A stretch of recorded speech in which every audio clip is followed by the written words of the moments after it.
Good evening. Corona संकट के दौरान पेरेंट्स की सबसे बड़ी चिंता इस बात को लेकर के है कि बच्चों की पढ़ाई कैसे होगी, स्कूल कैसे खुलेंगे, बच्चे सुरक्षित रहते हुए, कोरोना से बचते हुए पढ़ाई कैसे कर पाएंगे, क्या प्रोसेस रहेगा, क्या प्रक्रिया होगी।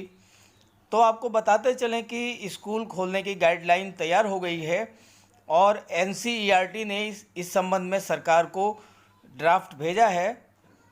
तो आइए देखते हैं पूरी खबर विस्तार से, क्या गाइडलाइंस है स्कूलों के लिए, बच्चों के लिए, पेरेंट्स के लिए, डिटेल में। लेकिन अगर आप मेरे चैनल पर पहली बार आए हैं तो प्लीज़ इसे सब्सक्राइब करके बेल आइकन ज़रूर प्रेस कर दीजिएगा ताकि इसी तरह की लेटेस्ट अपडेट में आपको लगातार मिलती रहें। और दूसरी बात यह है कि इस वीडियो को ज़्यादा से ज़्यादा शेयर कर दीजिएगा ताकि सभी पेरेंट्स को इसकी जानकारी हो जाए, क्योंकि देश का हर पेरेंट जो है इस बात को लेकर परेशान है कि उसके बच्चों की पढ़ाई कैसे होगी। कहीं ऐसा ना हो कि कोरोना संकट की वजह से पूरा साल बर्बाद हो जाए। तो चलिए पूरी बात कर लेते हैं। तो ये है लेटेस्ट अपडेट 10 जून 2020 5:03 PM। कोरोना महामारी के बीच स्कूलों को दोबारा रीओपन करने की तैयारियों में जुटे मंत्रालय को एनसीईआरटी ने अपनी गाइडलाइन सौंपी है। गाइडलाइन में स्कूल खुलने पर पढ़ाई किस तरह शुरू होगी, बच्चों, पेरेंट्स और टीचर्स को किन बातों का ध्यान देना होगा, साथ ही साथ स्कूल बस से लेकर के और बच्चों के स्कूल में आने जाने के गेट को लेकर के पूरी डिटेल में चर्चा की गई है। इधर ड्राफ्ट को लेकर स्कूली शिक्षा की सचिव सभी राज्यों के शिक्षा सचिव से चर्चा कर उसे गृह मंत्रालय और स्वास्थ्य मंत्रालय को मंजूरी के लिए भेजा गया है, जिसकी सहमति के बाद और राज्यों के हालात को देखते हुए अंतिम निर्णय लिया जाएगा। मतलब ये एनसीईआरटी ने जो ड्राफ्ट भेजा है उस ड्राफ्ट पर सहमति बनने के बाद और फिर राज्यों के हालात क्या हैं उनको देखते हुए फाइनली ये डिसाइड किया जाएगा कि स्कूल कब खोले जाएं और क्या प्रोसेस रहेगा स्कूल खोलने का। तो आइए एक नज़र डाल लेते हैं कि एनसीईआरटी की रिपोर्ट क्या कहती है।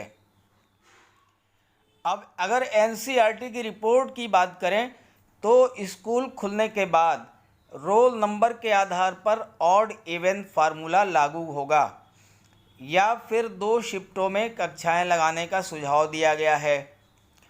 रिपोर्ट में ये सिफारिश भी की गई है कि सोशल डिस्टेंसिंग को बनाए रखने के लिए अगर संभव हो तो कक्षाएं खुले मैदान में लगाना बेहतर होगा।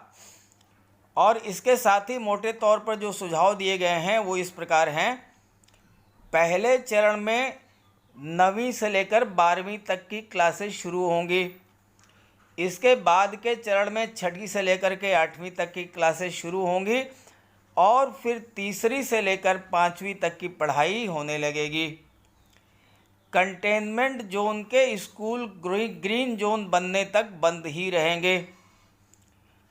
और वहीं कुछ बदलाव स्कूल प्रशासन को इंफ्रास्ट्रक्चर के स्तर पर भी करना पड़ेगा, जिसमें क्लास में स्टूडेंट्स के बीच 6 फीट की दूरी ज़रूरी होगी और एक कमरे में 20 या 25 बच्चे ही होंगे, इससे ज़्यादा बच्चे नहीं बैठ पाएंगे।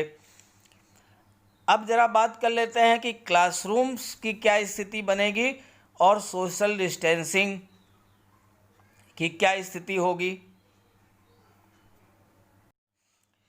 क्लासरूम की बात करें तो क्लासरूम के दरवाजे खिड़कियां खुली रहेंगी, एसी नहीं चलाए जा सकेंगे, बच्चे ऑड इवन के आधार पर बुलाए जाएंगे लेकिन होम असाइनमेंट प्रतिदिन देना होगा। बच्चे सीट ना बदलें इसलिए डेस्क पर नाम लिखा होगा और रोज़ाना वहीं पर बैठना होगा। कक्षाएं शुरू होने के बाद हर 15 दिन में बच्चे की प्रोग्रेस को लेकर पेरेंट से बात करनी होगी। कमरों की बात करें तो कमरे रोज़ाना सैनिटाइज होंगे, ये सुनिश्चित करना प्रबंधन का काम होगा। मैनेजमेंट ये देखेगा कि कमरों को रोज़ाना सैनिटाइज किया जाए। मॉर्निंग असेंबली और एनुअल फंक्शन जैसा कोई आयोजन नहीं होगा। स्कूल में प्रवेश के पहले छात्रों और स्टाफ की स्क्रीनिंग होगी। स्कूल के बाहर खाने पीने के स्टॉल नहीं लगाए जाएंगे। बच्चों के लिए कॉपी, पेन, पेंसिल या खाना शेयर करने की मनाही होगी। बच्चे जो हैं आपस में कॉपी, पेन, पेंसिल या खाना शेयर नहीं करेंगे। अपना पानी साथ लाना होगा। हर बच्चे के लिए मास्क पहनना ज़रूरी होगा और स्कूल में सोशल डिस्टेंसिंग का ख्याल न रखने पर बच्चों के पेरेंट्स को सूचित किया जाएगा। तो आइए अब एक नज़र डाल लेते हैं कि पेरेंट्स के लिए क्या गाइडलाइंस दी गई हैं।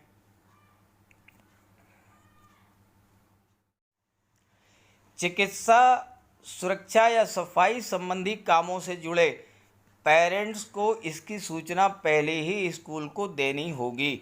यानी वो पेरेंट्स जो चिकित्सा, सुरक्षा या सफाई संबंधी कार्यों से जुड़े हुए हैं, उन्हें इसके बारे में स्कूल को बताना पड़ेगा। उन्हीं अभिभावकों को शिक्षकों से मिलने की अनुमति होगी जो फ़ोन पर संपर्क करने की स्थिति में नहीं होगी। पेरेंट्स टीचर्स की मीटिंग नहीं होगी। ट्रांसपोर्ट को लेकर जल्द ही गाइडलाइन जारी कर दी जाएगी और अगर हॉस्टल की बात करें तो वहाँ भी 6-6 फीट की दूरी पर बेड लगाने होंगे। तो ये थी लेटेस्ट अपडेट। शिक्षा जो है बच्चों की शुरू होगी तो लगभग इसी पैटर्न पर शुरू होगी।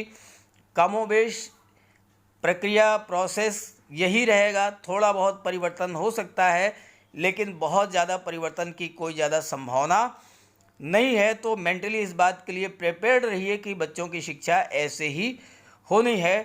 तो ये थी लेटेस्ट अपडेट। वीडियो अच्छा लगे तो इसे लाइक कर दीजिएगा, ज़्यादा से ज़्यादा शेयर ज़रूर कर दीजिएगा और मेरे चैनल को सब्सक्राइब कर लीजिएगा। Okay, thank you.